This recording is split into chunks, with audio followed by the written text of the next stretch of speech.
Bismillahirrahmanirrahim. Assalamualaikum warahmatullahi wabarakatuh. Pada kali ini saya akan membagikan sebuah kisah tentang Zaid bin Sabit al-Ansori, penterjemah Rasulullah. Siapa yang lebih menguasai ilmu qafiyah daripada Hasan dan putranya? Siapa yang lebih tahu tentang ilmu ma'ani daripada Zaid bin Sabit, Hasan bin Sabit? Kita kini sedang memasuki tahun kedua Hijriah.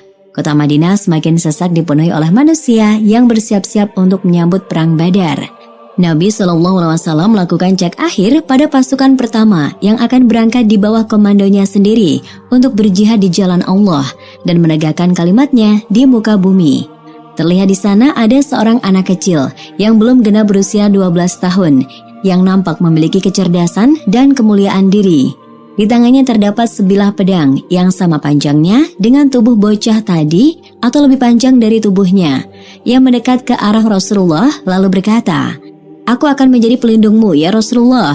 Izinkanlah aku untuk turut serta bersamamu dan berperang melawan musuh-musuh Allah di bawah panjimu." Rasulullah SAW lalu melihat anak ini dengan perasaan senang dan kagum. Kemudian beliau menepuk pundak anak ini dengan lembut dan penuh perasaan sayang. Beliau menghibur anak ini, kemudian menyuruhnya pulang karena ia masih berusia dini. Pulanglah bocah kecil tadi dengan menyeret pedangnya ke tanah, dengan perasaan kesal dan sedih. Sebab ia dilarang untuk menemani Rasulullah SAW dalam peperangan pertama yang beliau lakukan.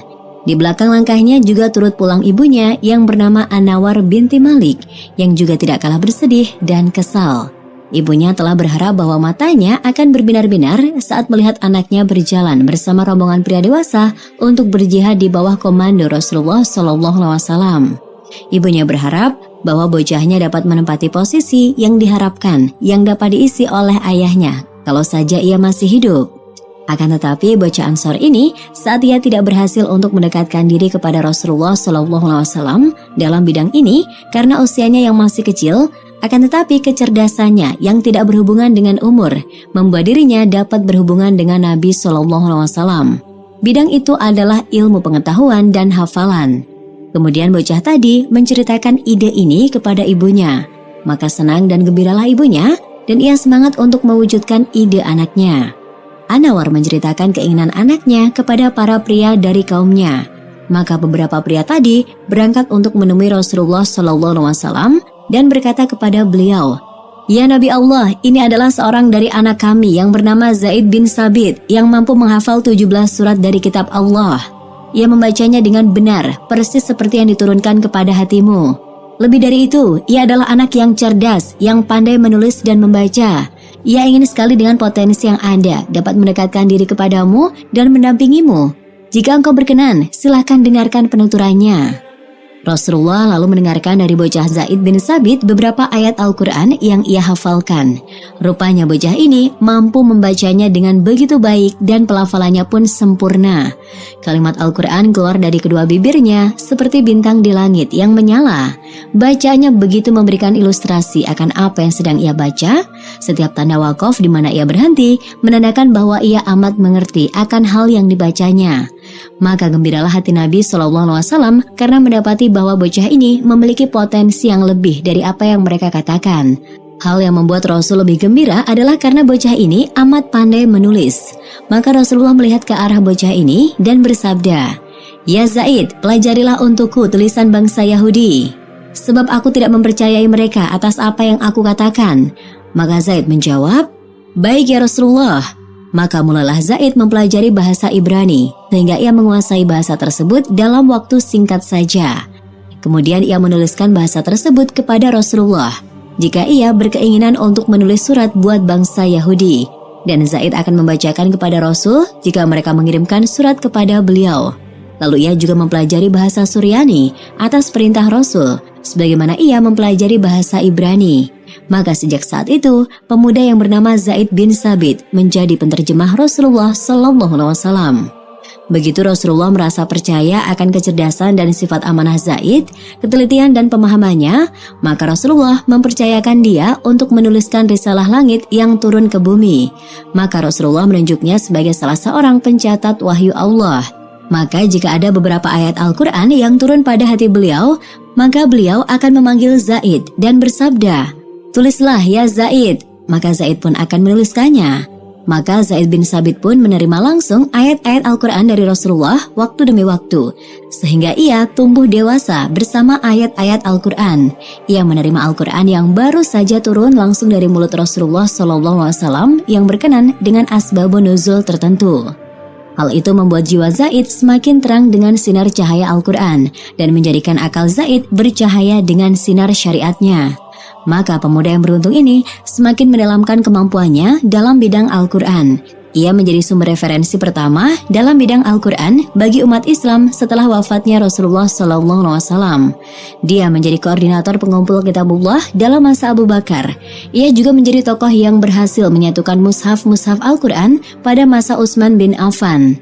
Apakah masih ada posisi yang melebihi hal ini yang dicita-citakan? Apakah ada di atas kemuliaan ini, kemuliaan yang masih dikejar oleh jiwa manusia? Salah satu keistimewaan Al-Quran yang dimiliki oleh Zaid bin Sabit adalah bahwa Al-Quran selalu menerangi jalan kebenaran baginya pada beberapa kondisi, di mana orang-orang yang pintar pun sering merasa bingung. Di hari Sakifah, kaum muslimin bersilang pendapat tentang orang yang tepat untuk menggantikan Rasulullah SAW.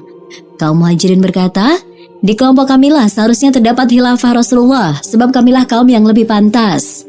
Sebagian orang Ansor berkata, "Malah khilafah tersebut sepantasnya berasal dari kami." Ada juga yang mengatakan, "Malah khilafah itu dapat berasal dari kami dan kalian secara bersama-sama. Sebab Rasulullah SAW jika hendak menyuruh seseorang dari kalian untuk mengerjakan sesuatu, beliau pasti menyuruh salah seorang dari kami untuk sama-sama mengerjakannya." Hampir saja terjadi fitnah yang amat besar. Padahal Rasulullah baru dikafan dan masih berada di tengah mereka, belum dikubur. Di saat itulah kalimat tegas dan cerdas yang muncul dari petunjuk Al-Quran amat dibutuhkan sehingga dapat membuat tenang fitnah yang akan bergejolak dan memberikan cahaya bagi orang-orang bingung yang mencari jalan kebenaran. Maka meluncurlah kalimat ini dari mulut Zaid bin Sabit Al-Ansori tatkala ia melihat ke arah kaumnya dan berkata, "Wahai para suku Ansor, Rasulullah SAW berasal dari suku Muhajirin. Maka orang yang menjadi khalifah beliau adalah seorang dari suku Muhajirin yang sama seperti beliau. Dan kita dulunya adalah Ansor, penolong Rasulullah SAW. Maka sebaiknya kita tetap menjadi Ansor, penolong bagi khalifah setelahnya dan pembantunya dalam kebenaran." Kemudian Zaid bin Sabit mengulurkan tangannya kepada Abu Bakar Asy-Siddiq dan berkata, "Inilah khalifah kalian, baiatlah dia oleh kalian." Zaid bin Sabit dengan keutamaan Al-Quran dan pemahamannya serta lamanya ia mendampingi Rasulullah telah menjadikan dirinya sebagai menara petunjuk bagi kaum muslimin. Para khalifah sering meminta pendapatnya dalam masalah-masalah pelik dan orang-orang muslimin juga kerap meminta fatwa kepadanya dalam berbagai permasalahan. Mereka seringkali mengadukan masalah-masalah waris kepadanya karena tidak ada lagi di kalangan kaum muslimin saat itu orang yang lebih tahu dan mengerti akan hukum waris dan lebih cerdas darinya dalam membagikan harta warisan. Umar bin Khattab pernah berkhutbah di hadapan kaum muslimin pada hari Al-Jabiyah yang berbunyi, "Wahai manusia, siapa yang ingin bertanya tentang Al-Quran, maka hendaknya ia mendatangi Zaid bin Sabit. Siapa yang hendak menanyakan tentang masalah fikih, maka silakan datang kepada Mu'adz bin Jabal. Siapa yang hendak menanyakan tentang harta, maka datanglah kepadaku, sebab Allah telah menjadikan aku wali, orang yang mengurus harta tersebut, dan aku juga yang berhak untuk membagikannya." Para penuntut ilmu dari kalangan sahabat dan tabi'in mengetahui dengan amat baik kedudukan Zaid bin Sabit yang hingga membuat mereka memuliakan dirinya karena ilmu yang ia kuasai dalam dadanya.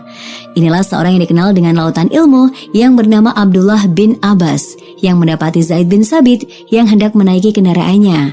Abdullah berdiri di hadapan Zaid lalu memegangi hewan kendaraannya dan ia sendiri yang memegang tali kendali hewan tunggangan tersebut seraya menariknya. Zaid bin Sabit lalu berkata kepadanya, "Tidak usah kau lakukan itu, wahai sepupu Rasulullah." Ibnu Abbas lalu menjawab, "Beginilah kami diperintahkan untuk berlaku kepada para ulama kami." Kemudian Zaid berkata kepadanya, "Perlihatkanlah tanganmu kepadaku." Maka Ibnu Abbas menjulurkan tangannya ke arah Zaid. Lalu menunduklah Zaid ke arah tangan tersebut dan ia menciumnya sambil berkata, "Beginilah kami diperintahkan untuk berlaku kepada ahli bait Nabi kami." Begitu Zaid bin Sabit telah kembali ke pangkuan Tuhannya, maka kaum muslimin menangisi ilmu karena kematiannya yang turut dikuburkan bersama jasadnya. Abu Hurairah berkata, "Hari ini telah meninggal orang yang amat luas ilmunya dalam umat ini. Semoga Allah SWT berkenan menjadikan Ibnu Abbas sebagai penggantinya." Dan sang penyair Rasulullah yang bernama Hasan bin Sabit membuat sebuah syair ratapan atas dirinya yang berbunyi, siapa yang lebih menguasai ilmu qafiyah daripada Hasan dan putranya? Siapa yang lebih tahu tentang ilmu ma'ani daripada Zaid bin Sabit? Dan demikianlah kisah kali ini, semoga bisa bermanfaat bagi kita semua. Amin, Allahumma amin. Sekian, wassalamualaikum warahmatullahi wabarakatuh.